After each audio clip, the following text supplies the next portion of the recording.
One of the wonderful privileges about doing these podcasts and appearing on this screen and having the privilege of your company is that you are able to invite amazing people on to have a conversation. And one of the things about working in media, TV, the creative arts, is that you are blessed with the fact that you actually meet real authors and you are then able to physically hold their work in your hand because you are very, very grateful for the expression that they have spent a lot of time putting in. You are also very grateful that on social media, they absolutely make you laugh with an intellect that I think is razor sharp and second to none. Now, I am not just saying that because I'm bringing Daniel Jupp on, who has written 2 books that we are going to discuss. And because Daniel's my guest, I genuinely mean that. And I know that other people absolutely appreciate his talents and his razor sharp wit. So I'm going to now sit down with Daniel Jupp. I want to find out who he is, what about him, discover his journey, and for the motivation behind the books that he has written. Daniel, can I just thank you thank you so much for joining me. It's absolute pleasure to meet you. That's okay, and what an introduction. Thank you very much. I've got to say, we start out in agreement because I have a very high estimation of my wit and intellect as well. So, we're in perfect agreement already. Daniel, brilliant. I have to say that I genuinely mean that. There are times I have laughed out loud and rolled about the floor in hysterics, and I won't mention the certain word that you recently joined together and managed to put in a paragraph, but it was absolutely hilarious. And it is the way. It is your intellect and the way that you put things together that I know that people really appreciate. So thank you, Daniel. Let's ask the first question, and sometimes I'm asking that myself. Who are you, sir? What is your background, and what has led you to write two books, and one of them I have in my hand. I'm very proud. And doesn't it look beautiful? It does look beautiful. And one day when we meet, I want you to sign this. So you wrote 2 books: A Gift for Treason, The Cultural Marxist Assault on Western Civilization, and then you've written another book, Gates of Hell, and the clue is Gates, about Bill Gates. So I want to have those discussions. So Daniel, who are you, sir? Who are you? Well, I'm an irritating Facebook presence mainly, and a keyboard warrior, and as everyone can instantly tell, a bit of a geek. But I'm 50 years old. I'm from Essex. I'm from a working class background, and I went to university, and I wasn't that politically engaged at the time. So this is quite a while ago, in the 1990s. But I got more and more aware from going to university, and I was the first person in my family to go there, that all of the things that I'd considered fairly normal and average viewpoints were now supposedly bigoted and racist and verboten, and there are things that you're not allowed to say and not allowed to think. And that was already quite bad in the 1990s, and it's got considerably worse since. Nobody was using the phrase woke at that time, but wokeness has just exploded and captured the institutions, and it's a modern form of utterly repressive, sensuous, and to my mind, evil mentality, which takes a lot of the traditional morality that someone like me from a working class background considers normal, and inverts that and tells you that, loving your country is something to laugh at. Believing in God is something to laugh at. Christianity and nationhood are things to despise. So I kind of first encountered that in my late teens and early 20s, that I'd never experienced it before. In at school, even from my teachers, I hadn't encountered that kind of thing. It got worse and worse, and I started arguing online with people and discovering just how much through social media these attitudes were prevalent. And you know, and we've all seen it. We see it with how popular with certain sections of people Jeremy Corbyn was, or we see it with the Democrats in the US. And for my first book, I decided to try and think, what is it about the West that makes it special? Because I'd always had a loyalty to the Western world and a respect and affection for our history and our culture. And I didn't understand why people didn't have that themselves. And they lived in these very free societies. They weren't being oppressed. Most of the people who were acting as if they were oppressed were richer and more comfortable in their existence than I was. And I didn't understand it. So I kind of started looking into what they were saying, and it really exploded from 2016. You know, so I did my university time, and then I just went out into the working world. But I was worrying about these issues and thinking about them.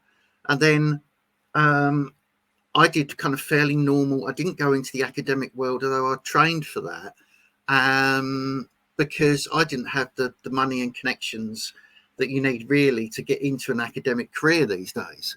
You know, it's not something that you can't do the networking to get into an academic career without having a certain financial background, and you can't accord with the academic viewpoints that you're supposed to accord with politically unless you're on the left.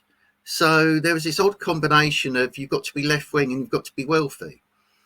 And the more and more I looked at it, I found that when it came to Brexit and Trump in 2016, I was instinctively on Trump's side because I felt that he was on my side. You know, this was someone who seemed to like the United States and its history, but also seemed to like Britain and its history. And this was someone who had fairly, what I saw as sensible economic ideas, and wanted to improve the lives of working class people. And I couldn't see anything to object with that, you know, with that position. But there was this wave of media-led hatred of Trump almost instantly. And the same thing applied to Brexit. There was this wave of hatred of Brexit. And so in 2019, after a couple of years of experiencing that, I wrote my first book, A Gift for Treason, which was about all of the different forces, all of the different attitudes that were attacking Western civilization. And these were the kind of generally well-off people who had been taught at university to hate their own nations, whether that was Canada or the USA or the UK. And, you know, where did those attitudes come from? Who was responsible for them? And what is it about the West, the traditional West and traditional morality that I had that those people didn't have, or that those people objected to? So my first book was saying, look, we have this incredibly rich cultural heritage as a people. You know, we have grown up in very free societies that are more free than other parts of the world, that have a historical record and a technological record and an economic record to be proud of. Why are there so many people hating these things? And, you know, the deeper you dive into it, the more you find that it's been sustained by communist rhetoric for a long time. And so in that first book, I talked about cultural Marxism. And cultural Marxism is disapproved of by some people. You know, I've heard it said that it is anti-Semitic. I don't think the term cultural Marxism is anti-Semitic at all. And I always oppose anti-Semitism. But what it encapsulates is that Marxism has a very simple ideology at its core. And the simple ideology is that capitalism is evil, Western nations are evil, and it's all based on exploitation, greed, and power. And the Marxist, the traditional economic Marxist, says that there are people who do the work, the workers, and people who exploit the workers, So there's the proletariat, and then there's the exploitative capitalist class that we should overthrow. And we need a radical overthrow of these people, and then we institute a fairer, better society based on communist and socialist principles, and that will suddenly improve the world, and there'll be no such thing as human greed. And of course, what communism actually results in is a record of 100 million deaths. 100 million innocent people slaughtered, according to the Black Book of Communism, which is the best scholarly synthesis of the best research on communism globally there's ever been. And I advise anyone to pick up a copy of that book if they don't have it. So there's this utopian promise that Marxism gives, with this very simple division of, you've got the oppressor, you've got the exploiter on one hand, and you've got the exploited and the victim on the other hand. And all you've got to do is flip those things, and then society makes sense and society works better. Cultural Marxism is taking the same narrative, the same idea that there are oppressors and victims, and everyone can be neatly divided up into these two categories, and all you need is a radical revolution flipping the two things round. And it applies it to race and culture. So cultural Marxism is all the people saying, yes, the West is exploitative, but it's exploitative based on racism. It's not exploitative based on economic class. And even economic class is a feature of racism, according to cultural Marxists and critical race theorists, who are a branch of cultural Marxists. And all of that stuff seemed to me to completely ignore just how brutal many non-white societies have been in the past. Some of the cruelest empires in human history have been non-white ones. So the racial argument didn't seem to make any sense to me.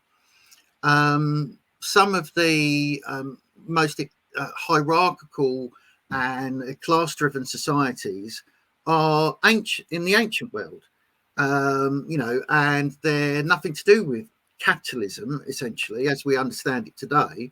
They are to do with theocracy, or they're to do with, Egyptian societies or ancient Chinese societies.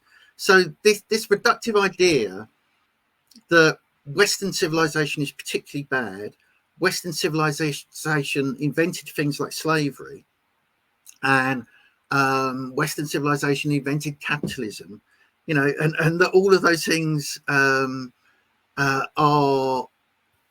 guilt that can be applied to Western civilization, seem to me reductively stupid, and something that's easily disputed by common experience, because the common experience is that up until recently we'd had centuries of the average standard of living, the level of enfranchisement and rights that we have as individuals rising in the Western world faster than they rose anywhere else. So the objective historical record and personal experience told me that all this stuff was bullshit. So I set out then, arguing with people and telling people on the line exactly why it was bullshit. And then I put that into as much of that as I could, together with a kind of Herculean task. But I tried to sum up what's effectively 2,700 years of history.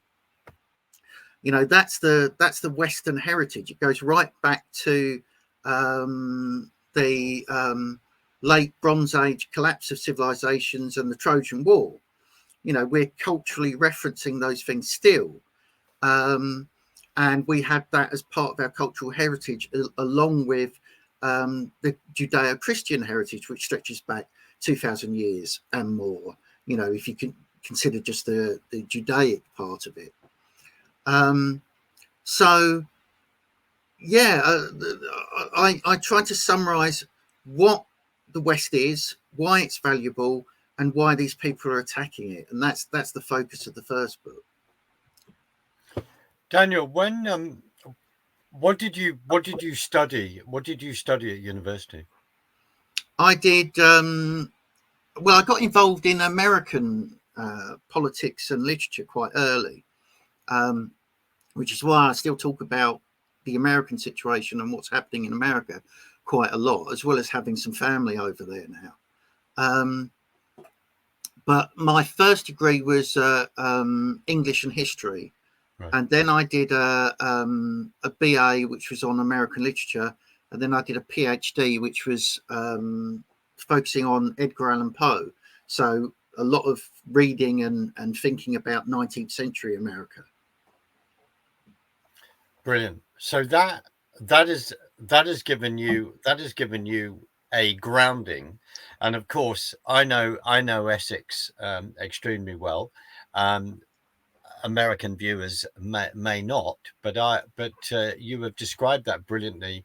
And please, come at me in regard to this next statement, because as you've said, and I identified with that, where you're talking about your working class background, we remember sadly, dreadful Labour MPs like Emma Thornberry, attacking Yeah, attacking white van man because white van man has got a load of England flags outside their house proudly, and yeah, you're then raising this whole thing of the political class. And I'm not just picking on Emma Thornberry for the sake of it, but she is quite a wonderful illustration of this, of Islington, that part of North London, and moving away from roots. So just trying to encapsulate that from when you left university, leading up to, I suppose we're going the whole EU leaving movement,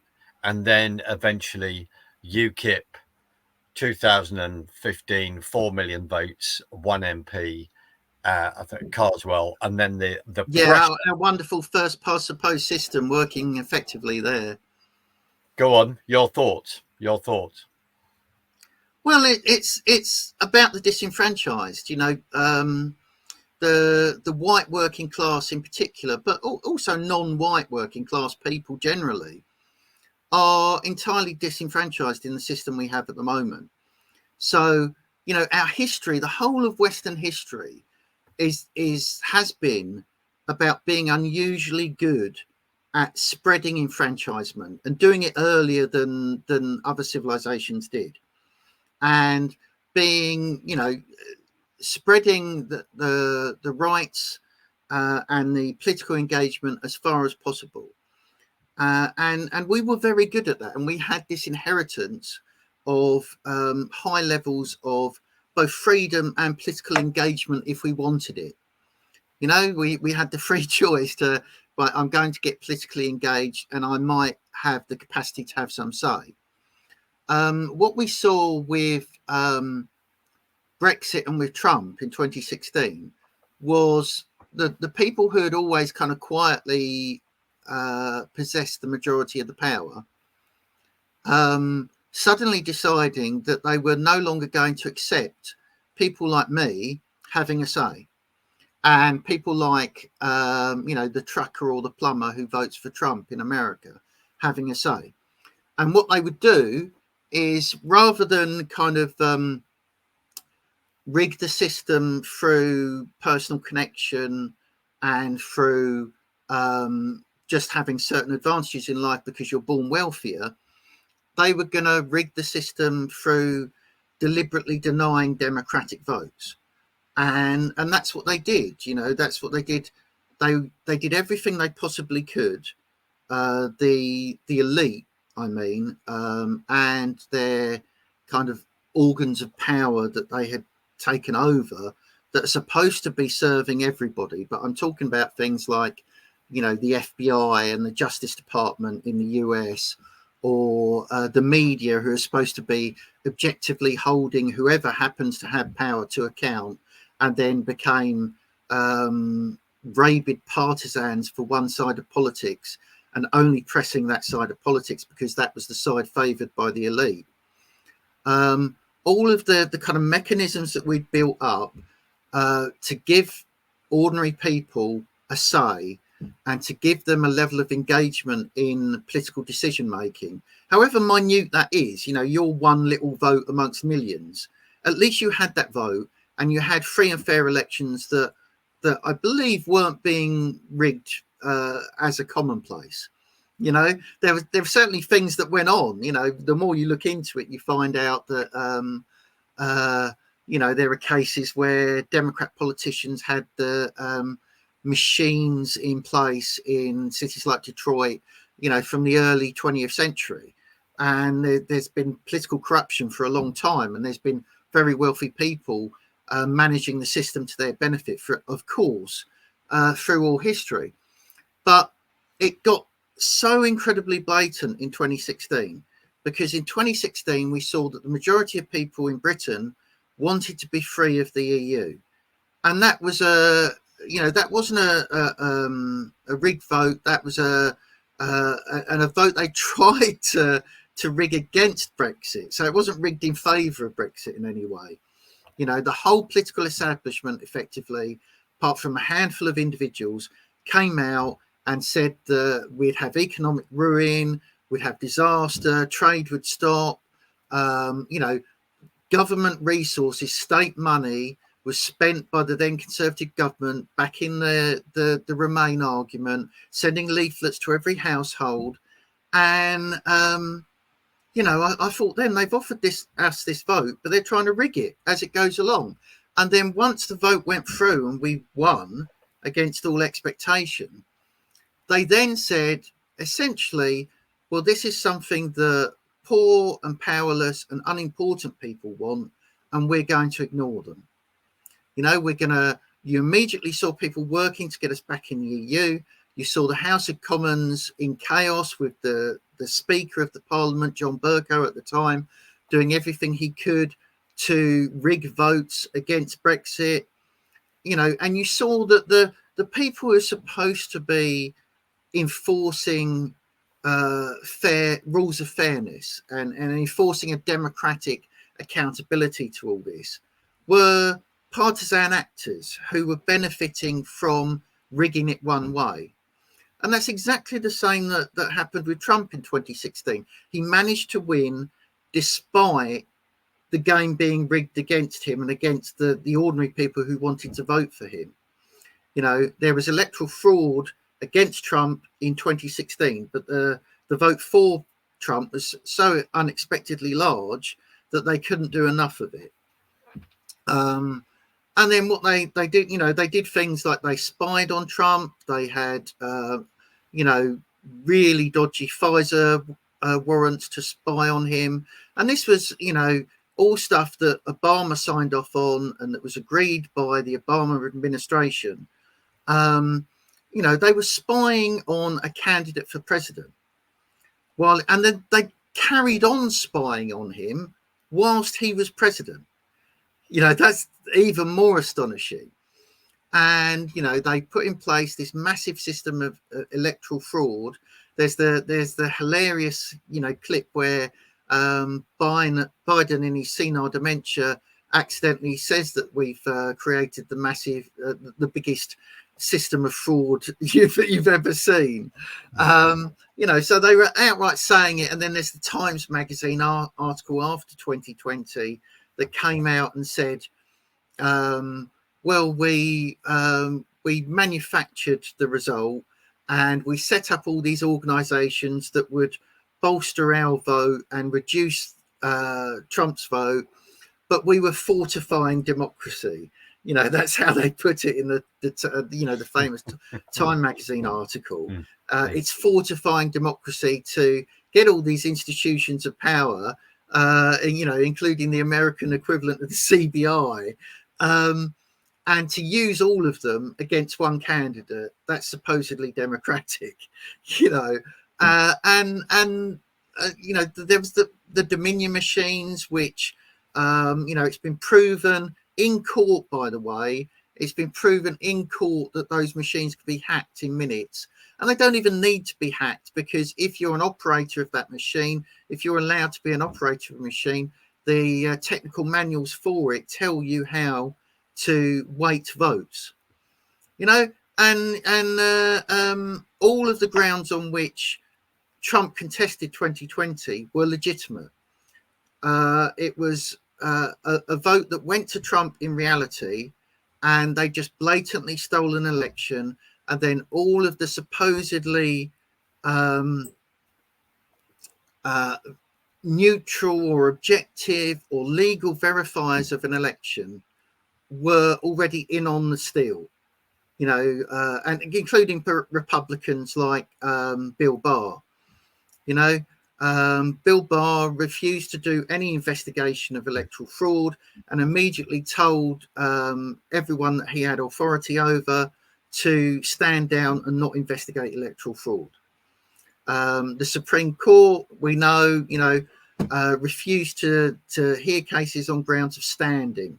Well, if a citizen in any particular American state doesn't have a standing when an election is stolen, who does? And it wasn't just individual citizens that tried to bring those cases. It was affected Republican states tried to bring those cases, and we were told that nobody had standing to bring those cases. So the system was obviously rigged from 2016, and obviously even more obviously rigged from 2020. And anyone being objective, anyone being rational could see that. It's interesting what you're saying about Bill Barr, his history in regard to Ruby Ridge, his relationships, the gentleman that has just gone out of my mind, which is the first big investigation they did against Trump, and the relationship that he had, or the wives had, etc. Very, very, very, very interesting, because as you're saying, coming against the establishment, and you're quite right. In fact, and I researched this, started writing about this, where even Abraham Lincoln, all those years ago, they were trying to get him off the ballot, and they were stuffing votes, and there was electoral fraud all that far back. Well, Lincoln is a very interesting one, because I've got Southern US friends, and that gives you a very different perspective on Lincoln. Instead of this kind of hero who saved America from the people who wanted to continue slavery, if you come from a Southern US background, Lincoln is a guy who wasn't really a legitimate presidential pick in the first place. The system had been adapted, let us say, for him to stand. And yes, there were states that objected to him standing altogether and didn't think he had a legal basis to stand as president. I think it was 10 states that, didn't have him on the ballot. He went further than the powers of the presidency really allowed at that stage, because it's rather similar with the EU. If the US was at that stage was a voluntary and benign arrangement where each of the states was in a federal system that they agreed with, then states should have the right to secede. They should have the right to leave. Any system you don't have the right to leave is a form of tyranny. It's not a free system.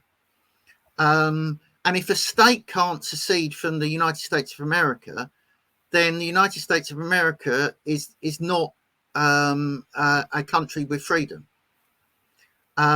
So really, the Southern US states had the right to secede and should have been allowed it. And they had it by the Constitution.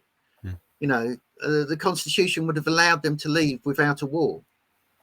Now, we may say in certain ways it's a good thing that the United States held together, and it's certainly a good thing that slavery was abolished. But the way Lincoln saved the USA as a united nation was itself quite tyrannical. He used military force, and he used blunt power, and he was prepared to go into a war when people had a constitutional right to secede. And I have dear friends in North Carolina, etc. So and elsewhere along there, but these discussions have come up, and you're quite rightly, you're talking about secession. We're then talking about, cotton being, and you can tell me maybe this is an oversimplification, but cotton being produced, then being transported to the northern states. They're then making money out of that material and then selling, then transporting that back in the lines of clothing and all the rest, and actually selling that to the southern states while the northern states are benefiting from that. There are, what you're alluding to quite rightly, as in our own case, there are other issues that are going on. There are things that are not so, using that phrase black and white as people think, because secession. Well, if you look at someone like, in terms of the American Civil War, if you look at someone like Robert E. Lee, the Confederate general, he was someone who was from a plantation family. But he was actually in favor of the abolition of slavery, and he was the kind of most famous, most renowned Southern Confederate general. And the issue on which he fought the North was not on the issue of slavery. The issue on which he fought the North was on the rights of individual states and them having the right to secede if they wished to do so. And on the basis of regional loyalty. So he had a regional loyalty to the state he was born in, and he believed that was stronger than his loyalty that was demanded to the federal government. So any system that says you cannot voluntarily leave this is not a free system.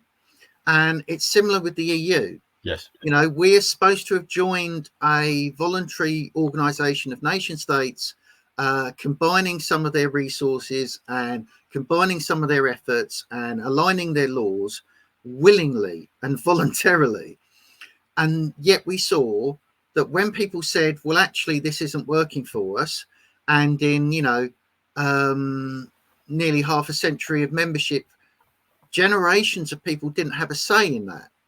I was born in 1974. I never particularly liked the EU, and I didn't get a say about it until I was already, had voted several times and was in my, 40s. So there were generations of people that had no say on being in the EU. And it seemed to me that how can you say that is a democratic system and an accountable system where it's set up so that you have no say on it for generations. When you do have a say on it and you say we want to leave, the entire political establishment unites to try and stop that happening, and to reduce that and ameliorate it, and enter you into a series of negotiations with the EU where you end up leaving them still with us, the British public, paying for our taxes, money that our government then still gives to the EU. We're still giving money to the EU. And what was delivered was not Brexit. It was not a full Brexit. No. We are now, by the treaties that subsequent Conservative leaders agreed to, we are now still paying money to the EU. We are still aligning our laws with the EU. We're still accepting EU interference and EU say on how we treat asylum seekers, how we treat people trying to invade our nation via dinghy. So all of the things that we would be able to deal with effectively if we were genuinely a sovereign nation, we still can't deal with effectively because we're in this kind of half in, half out scenario, which people call Brexit, but isn't a full Brexit. And 17,410,752 of us, with a majority of over 1 million, voted out. Yes. That was our democratic decision, and we were given that referendum vote. Well, just compare the two things, when we joined and when we left. When we joined, under the 20-year rule and the 30-year rule of the release of secret documents, things have come out since we joined the what was the EEC and then became the EU, which showed that the government then, again a conservative government, the government then lied to people and were going around saying that joining the EEC involved no diminishment of British sovereignty. Absolutely. And actually it involved a huge amount of diminishment of British sovereignty, and the government's own legal advisors were telling them that. They concealed that advice they had from their legal advisors. So they went into a campaign to join the EEC, lying to everybody, lying to the ordinary people. And of course, what we saw after joining the EEC was this constant process of, a next stage of negotiation, a next round of treaties, leading to things like Maastricht, where more and more power was taken from our national government and given by that national government to the EU. Well, that's power that our national government only holds in trust. Every power that our national government has over us as individuals is a power they only have because we allow them to have it. And they are supposed to represent us. They didn't have the right to give it away any more than someone that you give the keys to your house has the right to invite squatters in when you're not there. You know, they didn't have the right to transfer power from the UK to the EU, the EEC or the EU, and they were effectively selling the family silver, giving away what was ours, and which they only hold power over in trust for periods where they're elected. And of course, then Ted Heath taking us in, as far as I'm concerned, he was mentored by Jean Monnet, one of the architects of common market, leading into eventually the EU, as you've said. And then it was sold to us about saying, we're gonna sort out trade barriers so we can trade with these countries. And I remember there's that brilliant book, The Noble Liar, about the BBC, written by Jonathan Aiken. And Jonathan Aiken then refers to the fact that, you had journalists like Jack D'Manio on Radio 4 who were raising this issue, saying, well, I'm not, I love Europe, but I'm not very keen on Europe. Yeah. And this whole illustration of how the propaganda is controlled. And Ted Heath phones up the radio controller, his friend, I've forgotten the name, and then Jack D'Manio finds himself sacked. And I think the difference, there's been a technological difference that has allowed people to work out what's going on a bit better now, and that is not only did Brexit and Trump force the malign elites who don't really want the people to have a say to be more obvious in the ways they were rigging everything for their advantage. So they had to kind of come out of the woodwork, essentially, and we saw them crawl out from their stones and do the things that were deeply anti-democratic to retain the power and influence that they thought was naturally theirs, and and that our democracy should only act as a kind of an illusion. They were happy with votes as long as those votes were between two parties that were essentially the same. They were happy with votes, and as long as those votes could be, by using the powers of the state, rigged in a certain way. As soon as they started losing votes, and the EU has a wonderful record for this. The EU is consistently, when they were trying to force through what became the Maastricht Treaty, it wasn't just people in Britain who were suspicious of this stuff. They had to have a multiple vote in France. Yes, they had, and every time that any national group of people said, no, we don't want this, they said, okay, change the label of it, didn't change any of the content or the power that had been changed, and then gave it back to the people and said, vote again. And you kept voting until you gave them the right answer. And, they tried to do that with Brexit, really. People pressed, the Liberal Democrats in particular wanted to have another vote as quickly as possible. But they didn't, the level of public awareness of how things were being rigged is greater. And it's greater now essentially because they went so far in their efforts that they actually produced a groundswell of response to that, which has fed alternative media.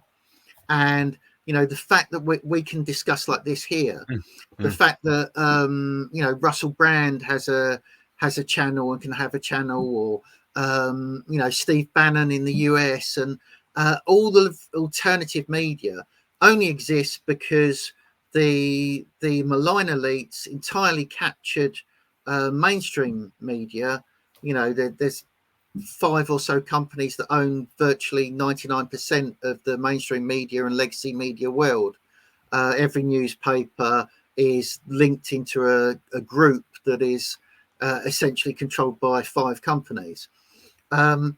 So their capture of mainstream media and the fact that there was no voice for people like us, no representation politically for people like us, and no access to an alternative view, actually created the huge fan base that exists for everything that the stuff that's happening now on Rumble, or the fact that Tucker Carlson can leave Fox and then get even more views and even more following. The fact that people like Joe Rogan are doing a lot better than MSNBC or CNN. All of that alternative media exists because they'd already made it obvious that that's the only way we would hear what we want to hear and be able to say what we want to say. And their efforts at censorship have actually driven the alternative and increased the popularity of the alternative. I couldn't agree more, and just brilliantly said.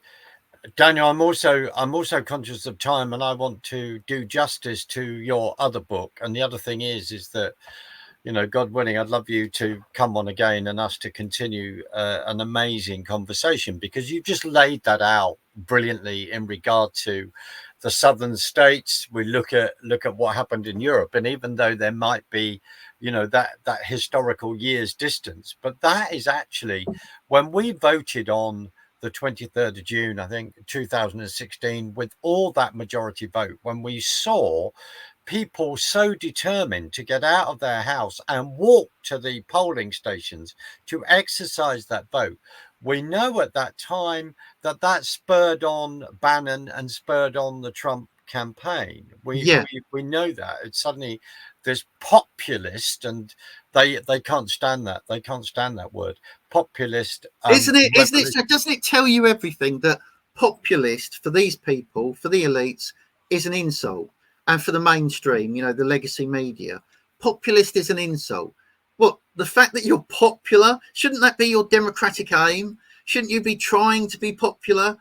Isn't that supposedly what gathers your votes? But of course, we know now that isn't what gathers their votes. Dominion machines and electoral fraud gathers their votes for them. And potentially, the fact that we have concerns over postal voting. We also have concerns over electronic machines over here as well, that may be even used in union voting or for council elections, or how you tabulate those votes. I'm not making that up. Yeah, I believe they're already used for some votes in London, aren't they? Which is not surprising given Sadiq Khan's control there. There are some interesting contracts out there that seem to involve a particular Japanese company, which I won't mention, but there is the clue. But Daniel, well, our last 10 minutes, but you've then written another book, which I sadly don't have, but which I need to get hold of. Which I want you to talk about. You definitely need to get. That's at least one extra sale for me. That's at least one extra sale. No, bless you. And I'll tell you what, that's good. How, just to say now, how can people get hold of your work? Could you just do yourself a plug? How can people get hold of your book? Well, I'm on Facebook if anyone wants to friend request me, and it's as Daniel Jupp. I've got a Substack which I write very regularly, so I'm kind of averaging an article every 2 days at the moment. And the majority of them, I try to do one that's a paid article each week, and that's on a Substack called Jupplandia, which is jupplandia.substack.com. I do loads and loads of articles there, talking about all sorts of things that are happening in the West at the moment. But yeah, so that's the main way to get hold of me, either on Substack or on Facebook. That's where I'm kind of paying the most attention. Thank you. And I hate to be, giving a plug for Facebook because of what Zuckerberg's like. He's one of the malign billionaires that's causing so many troubles at the moment. And I should probably go back to what we were saying earlier and say that, one of the most significant problems in the West today is that there's been an alignment of the most wealthy and the most radical. So this kind of communist hard left attitudes have aligned fully with big business, big tech, big pharma, and we see the merger of the two, and we see the merger of the state, the big state, and corporations who aren't interested in real free enterprise and real capitalism. They're corporatism. Yep. Which means that they're huge corporations that suppress free trade and kind of squash anybody who tries to innovate and get ahead in a fair system. So yeah, the alignment of the most radical and the most wealthy is where most of our issues stem from, because the very rich, the elite, and the very radical essentially did a deal, and the rich said, you can have your radical social theories and we will back those, we will support those, we'll have diversity, equity and inclusion. Yes. We'll have economic, social and governmental kind of rules that the investment banks force on every company. And every company will have its pride propaganda and its Black Lives Matter propaganda, and all of these kind of breaking of kind of traditional morality actions and ideologies. All of that will be supported by big business, and it will be supported by big business because at the same time the radicals will ignore the way the elites are profiting and benefiting themselves. So it's a wonderful deal for the elite because they fund things like Just Stop Oil, and then they invest in the companies that are going to have this. Oh, it's a new energy source. Yeah, we own all the stock for that. Yeah, we've created the company that supposedly we've persuaded government that this has to be done. Yep. And at the same time, we've got these useful idiots of the radical left protesting to make us more money. So that's what lies behind a lot of it. And my second book, Gates of Hell, is talking about Bill Gates because he is, of all the malign billionaires we face at the moment, he's the most dangerous. Daniel, in a couple of minutes, I'm sorry to put you on the spot like this. You describe him as the most dangerous. Without putting words in your mouth, could you please describe to us why he is the most dangerous in your opinion? Yeah, because he's the only one who's active in not just one area of the kind of madness we're facing, but in all of them. So he's involved in net zero. He's involved in genetically modified organisms. He's involved in artificial meat. He's involved in all of the kind of green policies that are going to tell us what you can eat and when you can eat, and you've got to eat insects. And he's also involved in obviously the vaccines and the big pharma. So someone like George Soros may be corrupting the justice system or supporting open borders.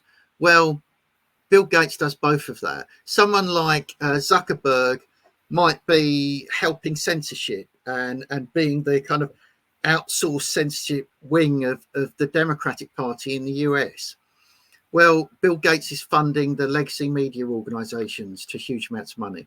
The UN might be doing malign things and is doing malign things. Bill Gates is the only person who, as an individual, has effectively taken control of a branch of the UN. The World Health Organization is more controlled by Bill Gates than it is by entire nations. He supplies 13% of its funding. He's effectively taken over global medical research, and he's also investing in and taking over agricultural policies. So he's done huge amounts of influence, not just on vaccines, but in lots of other areas. And he's the billionaire, by the way, as well, who organizes other billionaires. The thing that the Giving Pledge years ago was Bill Gates getting together, socially gathering other billionaires to follow his agenda. And people like Warren Buffett invested loads of their money in the Gates Foundation, and they've helped build Gates's individual power, but they've also gone along with and started funding the same things that he funds. Absolutely. And let's not forget, putting it in a British context and our own British politicians, because the photographs are out there. So I'm not making this up, that suddenly, people like Andrew Mitchell are photographed with him. Grant Shapps are photographed with him. Yeah. Penny Mordaunt is photographed, if not having dinner with him, with a few other. The entire COVID policy was directed, if you're going to say any one individual, it's not Boris Johnson, it's not Trump, it's not Dr. Fauci, it's Bill Gates. Everything that was done was stuff that Bill Gates was feeding through the World Health Organization and the Gates Foundation. The Gates Foundation, as I describe in my book, Gates of Hell, the Gates Foundation was the main advisor for every Western government, along with the WHO. The World Health Organization, controlled by Gates, and the Gates Foundation, obviously controlled by Gates, were the two main advisors to every Western government. And you had to ignore their advice to do anything sensible. They were the ones who wanted masks. Bill Gates was a big supporter of masks. There's ludicrous footage of him later then saying, you can actually go and find the footage still where he's advising masks. And then a little bit later, after that was discredited by, gold standard research methodologies and the Cochrane Library collation of all the evidence on masks, said that masks were worthless. Well, people like me knew they were worthless years ago, and were saying that. But Gates was the one behind that. If you're going to point to any one individual, it's Bill Gates. And obviously there's lots of other malign people that went along with it. And I think even right down to the level of your local GP, they went along with the bullshit and they were paid to go along with it. They were getting extra payments for the number of COVID referrals they made. Absolutely. But the kind of the instigation, the plotting, the main, and he boasts about it in his own book. He boasts about seeing news of COVID break and then immediately gathering some experts and taking control of the situation and saying that he was frustrated with Trump's government not doing anything about it, and then effectively taking over the global response. I hear. Daniel, I just on a personal level, I just very much thank you for joining me today and for what you've been saying, because as someone who has been censored on social media quite extensively over the last few years, I'm smiling because it's lovely to have this conversation where someone actually backs you up and says, no, you're not a conspiracy theorist. It is a conspiracy because we've now run out of all of the conspiracies because it's happening in front of our eyes. And I just want to thank you. I'm going to play us out, but thank you for joining us. It's been a Joining pleasure. me and to joining us and just being and basically allowing me to smile throughout all this, because I love it when someone comes on here and I'm going, I fully agree with you, and I thank you from the bottom of my heart for doing that, because I am then not raving mad. It's sadly where we are at. There is a long history, and I just thank you for playing that Well, back. I think the fact checkers will then say that we're raving mad, but we know that they're owned as well. So, That absolutely. I'm and you gonna don't have to be paranoid to know that they're owned. You know, absolutely. Daniel, I'm going to play us out. Please stay with me. I'll say goodbye to you on the other side. sure. But it's been a real blessing to have this conversation, sir. So thank you very much. And I really look forward to being able to do it again, because I think there's a number of rabbit holes we need to explore. So Sure. thank you very much indeed.